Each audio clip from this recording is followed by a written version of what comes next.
Bismillahirrahmanirrahim. Assalamualaikum warahmatullahi wabarakatuh. Alhamdulillah wassalatu wassalamu ala Rasulillah wa ala alihi wa ashabihi wa walah. Rabbi shrah li sadri wa yassir li amri wahlul 'uqdatam min lisani yafqahu qawli. Allahumma faqihna fid din wa 'allimna ta'wil ya arhamar rahimin. Pemirsa rahimakumullah, insyaallah pada kesempatan ini kita akan membahas al-jumlatul mufidatu wa ajza'uha. Kalimat yang sempurna maknanya dan bagian-bagiannya. Kita baca contoh terlebih dahulu.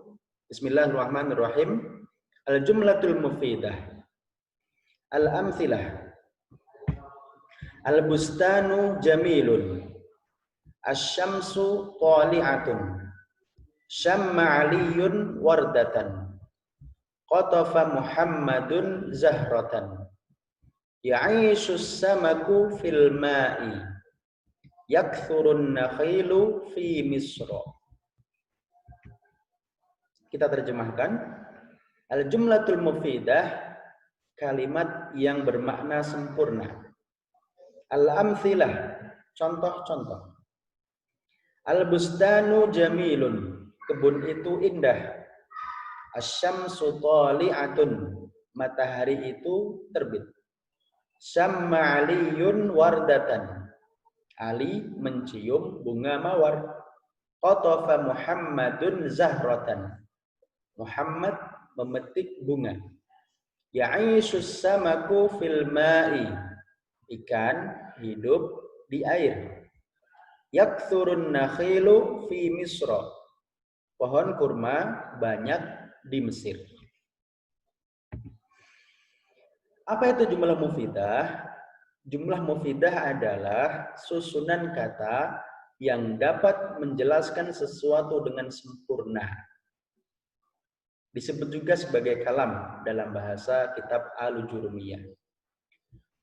Kemudian jumlah mufidah kadang terdiri dari dua kata dalam susunannya, dan juga kadang lebih, di mana setiap kata merupakan bagian yang tidak terpisahkan dari jumlah mufidah. Kita lihat contoh lagi biar lebih memahamkan. Coba kita perhatikan. Semua contoh-contoh di sini dari nomor 1 sampai nomor 6 semuanya adalah jumlah mufidah. Sebuah kalimat atau statement yang secara minimal dapat dipahami. Contoh kita ambil nomor 1. Al-bustanu jamilun, kebun itu indah. Kalimat minimal yang kita paham. Beda kalau kita mengatakan al-bustanu, kebun. Nah, pendengar akan bertanya, kebun yang apa? Atau kalau kita hanya mengatakan jamilun, indah. Apa indah? Siapa yang indah? Apa yang indah gitu ya. Tetapi kalau kita gabungkan al-bustanu jamilun, kebun itu indah. Kita paham. Kemudian asy-syamsu thali'atun pun demikian. Sebuah jumlah mufidah, kalimat yang dapat dipahami dengan sempurna. Kemudian kalau kita perhatikan pada contoh nomor 1 dan 2 itu jumlah mufidah terdiri dari dua kata. Al-bustanu jamilun, asy-syamsu thali'atun. Kemudian di contoh nomor 3 dan 4 masing-masing terdiri dari 3 suku kata. Syamma 'aliyun wardatan. Qatafa Muhammadun zahratan. Di contoh nomor 5 dan nomor 6 masing-masing contoh terdiri dari 4 suku kata. Ya'ishu as-samaku fi al-ma'i. Yakthuru an-nakhilu fi misra. Sehingga dapat disimpulkan jumlah mufidah itu minimal terdiri dari 2 suku kata. Dan bisa lebih dari itu. Sehingga tidak ada dalam bahasa Arab jumlah mufidah yang hanya 1 suku kata saja. Seandainya pun ada, contoh begini, ketika kita ditanya, Min aina anta? Depok. Atau kalau terjemahkan, dari mana kamu? Depok. Nah, sesungguhnya ketika kita mengucapkan kata Depok, itu ada dalam kurungnya. Dari mana kamu? Aku dari Depok. Nah, meskipun satu suku kata, sejatinya itu lebih dari suku kata, hanya tidak disebutkan, terutama dalam bahasa lisan. Pun begitu kalau ada pertanyaan yang sifatnya pilihan, iya atau tidak. Apakah kamu seorang muslim? Ya. Nah, ada dalam kurung, saya seorang muslim. Atau contoh yang lain, kata perintah, pergi. Idhab. Maka sejatinya ada dalam kurung juga di situ. Pergi kamu, gitu ya. Pergilah engkau. Idhab anta. Sehingga meskipun kelihatannya satu kata, secara makna sesungguhnya ada kata-kata yang lain yang tidak terucap biasanya dalam bahasa lisan. Ala kulli hal, jumlah mufidah terdiri dari minimal 2 suku kata dan bisa lebih dari itu. 3, 4, atau selebihnya. Nah, kita tadi mendengar ada istilah kalimah, ada istilah jumlah, ada kata, ada kalimat. Sesungguhnya ini kalimah itu kata serapan dari bahasa Arab ya, yang kalau dalam penerjemahannya kalimah itu bermakna kata, bukan kalimat dalam bahasa kita. Kalimah artinya adalah kata. Sedangkan kalimat dalam bahasa kita, bahasa Arabnya itu adalah jumlah. Sehingga tadi kalau kita menerjemahkan jumlah mufidah menjadi kalimat yang berfaedah. Artinya yang sempurna maknanya. Sekali lagi, kalimat maknanya adalah kata. Sedangkan kalimat dalam bahasa kita, bahasa Arabnya adalah jumlah.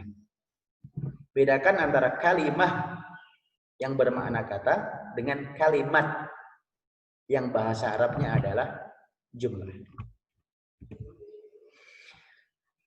Baik, kita lanjutkan ke ajzaul jumlah. Bagian-bagian dari sebuah kalimat. Al-amthilah. Raqiba Ibrahimul hisana. Yuda'ibu Ismailul qitta. Yahsudul fallahul qamha. Ta'kulus syatu fulan wa sya'iran. Sami'tun nasihata. Yasta'un nuru fil hujrah. Tajris safinatu 'alal ma'. Hal tuhibbus safar? Kita terjemahkan. Ajzaul jumlah, bagian-bagian kalimat. Al-amthilah, contoh-contoh. Raqiba Ibrahimul hisana. Ibrahim naik kuda. Yuda'ibu Ismailul qitta. Ismail bermain kucing. Yahsudul fallahul qamha. Petani memanen gandum. Ta'kulus syatu fulan wa sya'iran. Kambing makan kacang-kacangan dan serelia. Sami'tun nasihata, aku mendengar nasihat. Yasta'un nuru fil hujrah, cahaya menerobos kamar. Tajris safinatu 'alal ma'i, kapal berlayar di atas air. Hal tuhibbus safar, apakah kamu suka bepergian? Pemirsa, kalau kita perhatikan dalam contoh-contoh ini, kita melihat terdiri dari berbagai macam unsur suku kata. Ada nama manusia seperti Ibrahim, seperti Ismail, seperti petani. Ada nama binatang, kuda, kucing, kambing. Ada nama tumbuhan. Ada gandum, ada kacang-kacangan, ada serealia. Ada kata benda. Misalnya al-hujrah, kamar, kemudian kapal. Ada kata yang maknawi, tidak dapat kita indra, tidak dapat kita pegang gitu ya. Contohnya nasihat, contohnya cahaya, contohnya lagi bepergian, itu kata-kata maknawi. Kemudian ada juga kata kerja, naik, bermain, memanen, makan, mendengar, menerobos, berlayar, suka atau menyukai. Juga ada kata-kata sambung. Kita lihat ada di atas, ala. Ada hal, apakah. Nah, kita lihat kaedahnya. Kalimah dalam bahasa Arab terbagi menjadi 3. Yang pertama ada namanya isim, yaitu kata benda. Kemudian yang kedua ada fi'il, kata kerja. Yang ketiga ada harf atau kata hubung. Apa itu isim? Isim adalah kata yang digunakan untuk nama. Nama manusia, hewan, tumbuhan, benda, maupun makna yang maknawi. Nama yang maknawi, yang tidak dapat kita pegang. Ciri-cirinya isim itu, yang pertama diawali dengan al. Kalau kita ambil contoh di Al-Quran misalnya ada alhamdu, as-sirata, maka itu pasti isim, bukan fi'il dan bukan pula harf. Atau kalau tidak diawali dengan al, maka diakhiri dengan tanwin. Kita mendengar dalam Quran, qul huwallahu ahadun, sayasla naron. Nah, ujung-ujungnya adalah tanwin. Juga ciri isim adalah berharokat kasroh. Misalnya kita baca, wa min syarri ghasiqin idza waqab. Jadi inilah ciri-ciri di antara ciri-ciri isim yang paling utama. Kemudian apa itu fi'il? Fi'il adalah setiap kata yang menunjukkan terjadinya sebuah pekerjaan pada masa atau zaman tertentu. Itulah fi'il, kata kerja. Sedangkan harf adalah setiap kata yang tidak tampak maknanya secara sempurna kecuali jika digabung bersama isim atau fi'il. Inilah fungsi dari harf, yaitu kata hubung yang menghubungkan antara isim dengan isim, atau isim dengan fi'il, atau fi'il dengan fi'il yang lainnya. Sehingga ketika menyatu dengan isim dan fi'il, disitulah terasa makna dan fungsi dari harf. Mari kita bedah mana yang isim, mana yang fi'il, mana yang harf dari contoh yang tadi kita baca. Raqiba Ibrahimul hisona. Raqiba fi'il, Ibrahim isim, nama manusia. Al-hisona isim, nama hewan. Yuda'ibu Ismailul qitta. Yuda'ibu fi'il, Ismailu isim, nama manusia. Al-qitta isim, nama binatang. Yahsudul fallahul qamha. Yahsudu fi'il, memanen. Al-fallahu isim, karena ada alnya, dia maknanya adalah petani. Al-qamha isim, nama tumbuhan. Ta'kulu syatu fulan wa sya'iran.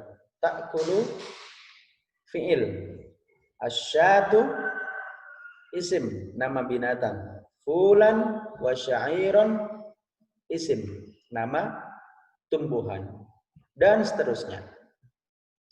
Demikianlah pembagian kalimat dalam bahasa Arab yang terdiri dari isim, fiil, dan harf.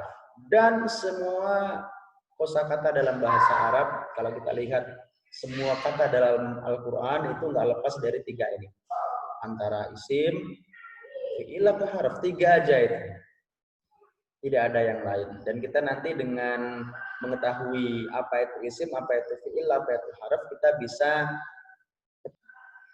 kita jadi bisa membedakan apakah sebuah kata ini adalah isim, apakah fiil atau harf. Pemirsa, demikianlah pembelajaran pada kesempatan kali ini. Semoga dapat dipahami dan Allah Subhanahu wa taala meridhoi yang kita kerjakan. Allah mudahkan semua urusan kita, utamanya dalam hal pembelajaran bahasa Arab ini. Aku qouli hadza fa astaghfirullahal azim li wa lakum. Assalamualaikum warahmatullahi wabarakatuh.